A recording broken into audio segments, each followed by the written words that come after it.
here's my race report for the 24 Hours of Shenandoah Epic Adventure Race out in Virginia.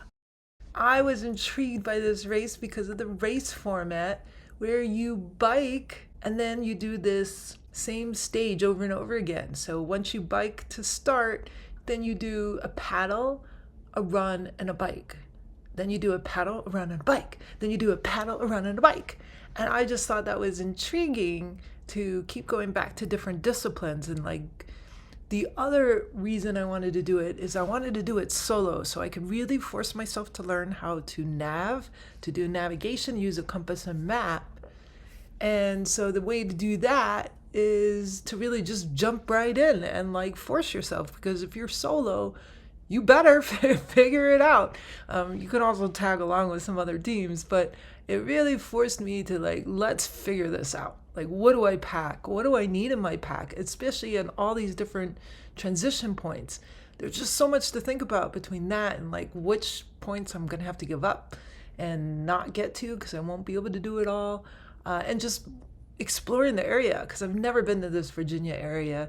And this is like a big race. And I like that it was a lot of people at this race. So if I am solo in the middle of the night, there's people I could probably reach out to or connect with for a while.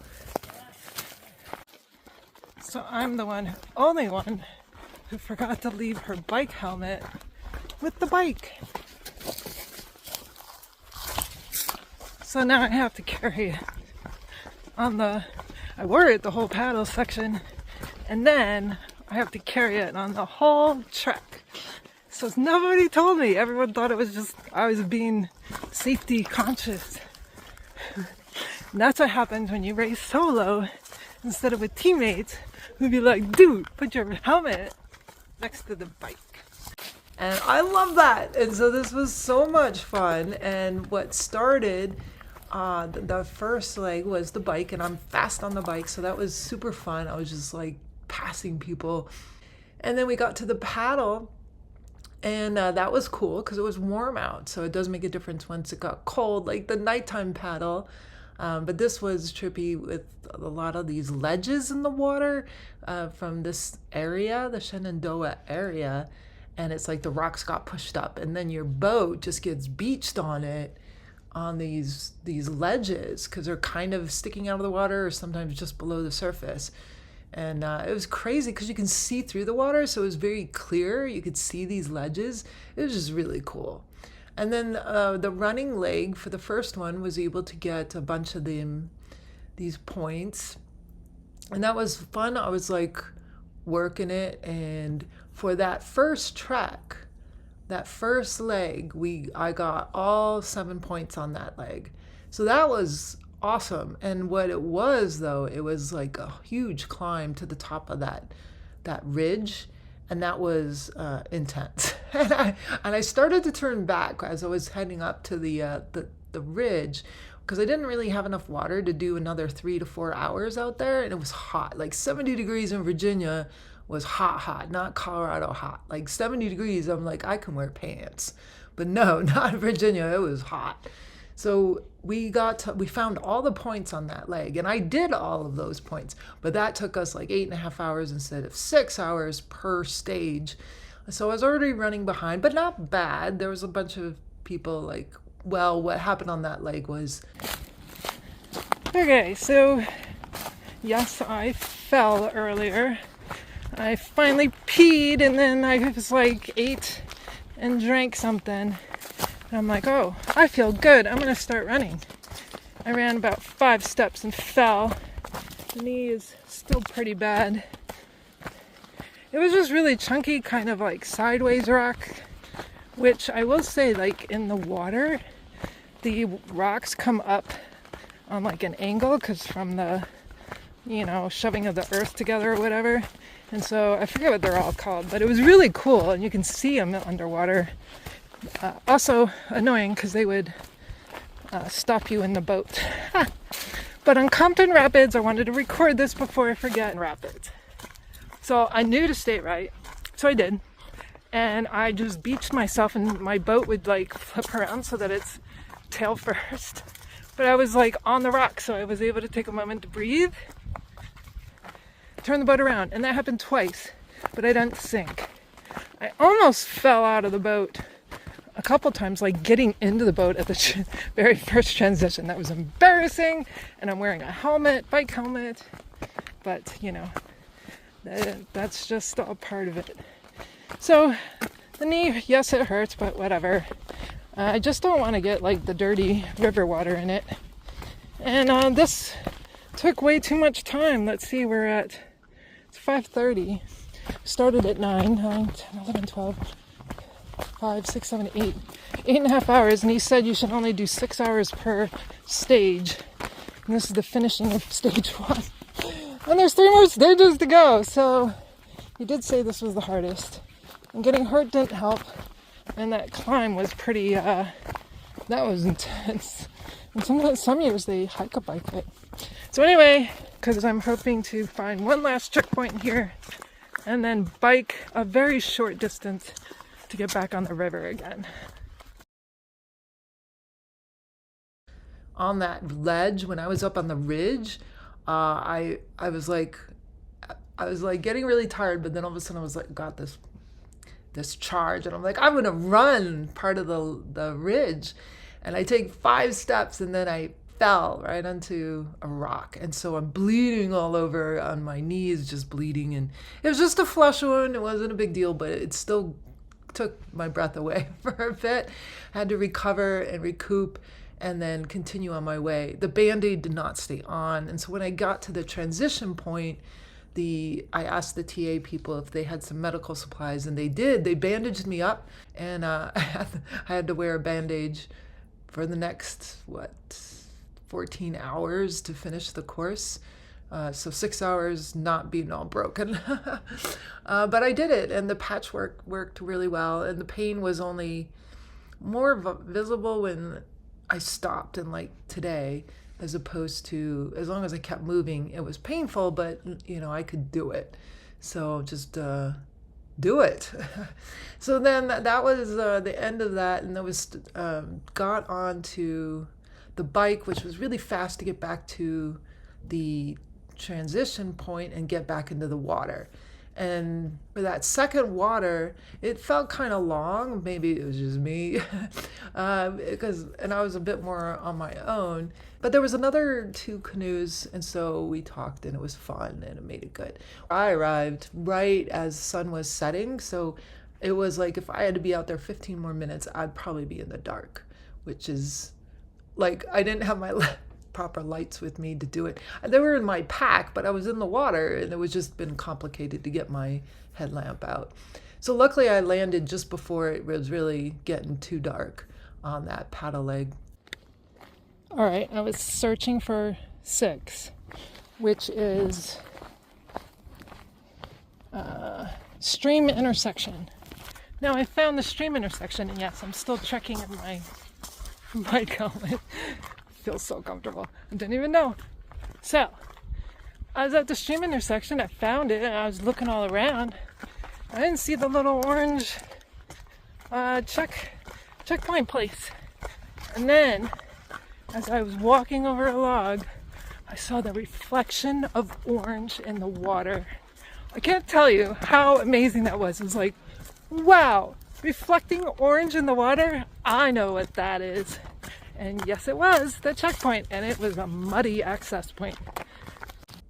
Oh, so after that paddle, we did another leg, running leg, and this is where we started dropping some points, and it was dark now, and so I ended up kind of hanging out with some people looking for checkpoints. And then we got to another bike section, but it was short, and it was over the same trail we just did, which was more like logging roads, and then some roads that are like road that just hasn't been used or maintained for like a decade, and so it's just kind of overgrown. So it's not like mountain biking like I do racing stuff. It was more like overgrowth of like you can see what used to be a trail or road. That was a lot of the biking. Then on the water, I got to leg 8, or I was like on the water at 2 a.m. So it was like 1:30 a.m. I might have started, something like that. But I distinctly remember 2 a.m. and the water It was a shorter one and it was a little bit mellower, but there were still the ledges in the water that would catch your boat, and mine went sideways twice. And then it was so crazy because fog came in. And when the first time the fog was coming through, it was like a mystical experience of just mystical, like some kind of spiritual mystical experience. It was so amazing. Like I just never experienced something like that in the middle of the night and just fog, and it was so cool. And then the fog got thicker, and all of a sudden you couldn't see in front of your own boat. So that was crazy cool at first, but as it continued, and it's like 2:30 in the morning, and I've been racing for like a long time, it became like I was getting vertigo because once it really clouded in around me and it was all around the boat, I couldn't see anything what was in front of me. So a couple of things happened. Like rapids would come up, you can hear them. So you would hear them coming up, and you know they're getting closer, and you know the sound when you're almost on them. So you know you got to paddle. And so you would paddle through, but you have no idea where to direct the boat to get through that. And you have no idea how big really it is. But you know it's not going to be like crazy big because you couldn't see anything. With the headlamps all on, you still couldn't see. So then after a while though, the river does twist and turn. It's like snakes through the valley. So like, I'm like, well, how do I know when to start turning left or start turning right? Like, where's there a bend in the river? Because I'm like lost now and I can't see anything. I'm like, I'm just going to go hit shoreline because I have no idea how far away I am from the shoreline on either side. That's how thick it was. And then I started to get vertigo because I'm like, I'm not even sure. How do I even know if the boat's pointing in the right direction? I mean, the river is kind of pushing you along, but sometimes it's a little more still, and my boat would kind of spin around. I was backwards a whole bunch of times on the river, and I was like, I don't know if I know if I'm directing in the right direction or anything. So that was crazy. And it was pretty cold, at 2 a.m. on the river. And I'd have to put my hand out or my foot out to try to like get over some rocks or like spin the boat around again. So it was amazing. Like that experience, it was and I was by myself on that boat section. And that was just so surreal and such a crazy cool experience. And a little scary because I did prep by watching people's videos of the river and the surrounding area. And I know that there are snakes in the river too. And I'm like, oh my God, I'm all by myself. I hope a snake doesn't just pop up. And you would see these like sticks sticking out. And you're like, I hope that's not an actual snake coming after me. But I made it through. And when I got done, I was so wet and cold. So I ended up in the car for a little bit, turning the car on, the rental car.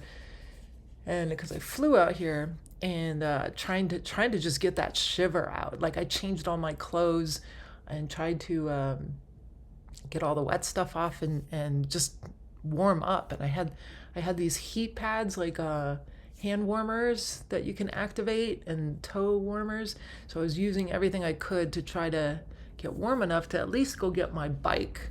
Because my bike was at the last transition point. You're supposed to run back, get the bike, and bring it back, and then do the final section, which was supposed to be really fun. But by the time I ended up getting back, it was too much.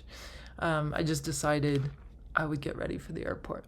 But on the way back, I found these two guys or three guys, the Chris's.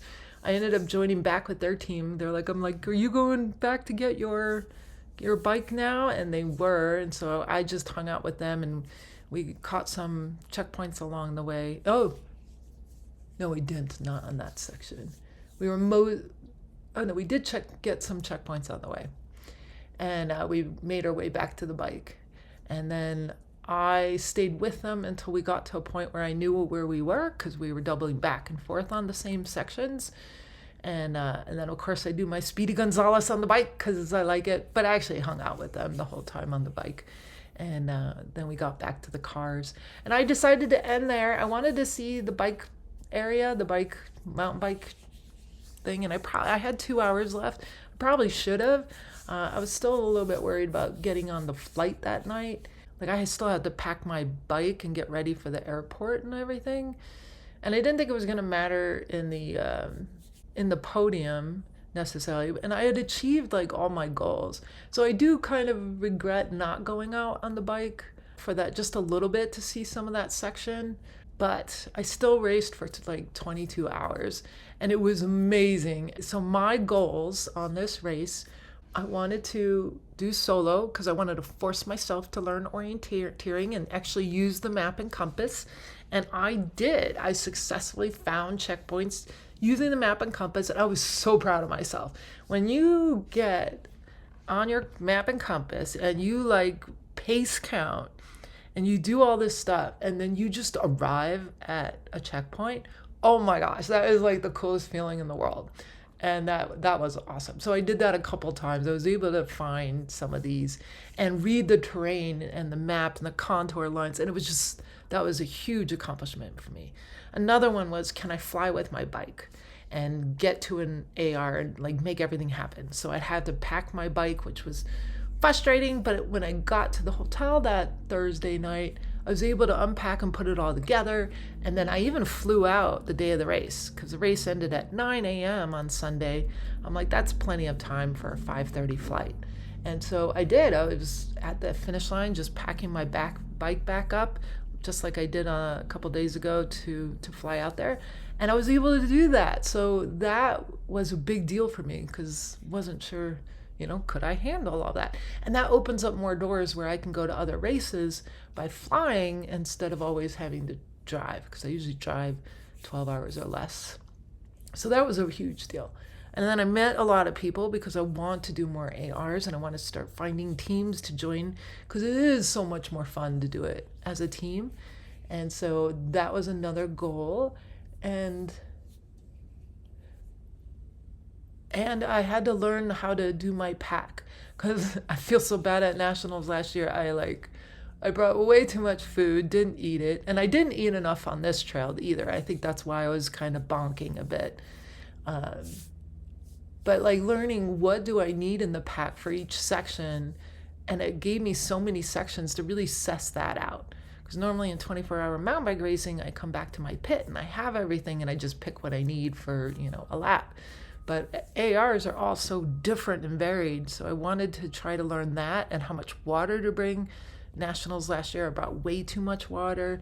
And so I'm trying to like figure out, well, how do I should know this before I'm on a team. Like I should figure my stuff out as much as possible and then be great for a team.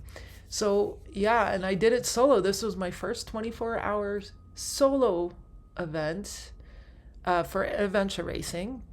And so my first time at night doing adventure racing all by myself. So that was another huge goal that I accomplished. And I want to do a shout out not only to the race director at Adventure Enablers for this race, because it was awesome and amazing and I loved it so much. I also want to shout out to Women of AR Facebook group. I ended up being the winner for free entry into this race. So thanks to the race director for supporting Women of AR and Women of AR for just existing. And I'm so super excited and I love AR and I'll be doing a whole bunch more. Thanks for listening.